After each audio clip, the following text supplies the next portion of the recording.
اعوذ باللہ من الشیطان الرجیم، بسم اللہ الرحمن الرحیم۔ رمضان المبارک کے 5ویں روزے کی عبادت۔ 5ویں روزے میں نماز فجر کے بعد اللہ تعالیٰ کے 99 نام اسماء الحسنی 3 مرتبہ پڑھیں۔ نماز ظہر کے بعد 17 مرتبہ یہ کلمات ادا کریں: اللہ ربی لا اشرک بہ شیئا۔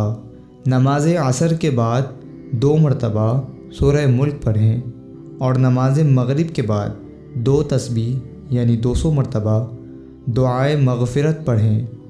دعائے مغفرت یہ ہے: استغفر اللہ الذی لا الہ الا هو الحی القیوم واتوب الیہ۔ دوبارہ سماعت فرمائیں: استغفر اللہ الذی لا الہ الا هو الحی القیوم واتوب الیہ۔ اور آخر میں نماز عشاء کے بعد 4 رکعت نفل صلاۃ التسبیح کے ادا کریں۔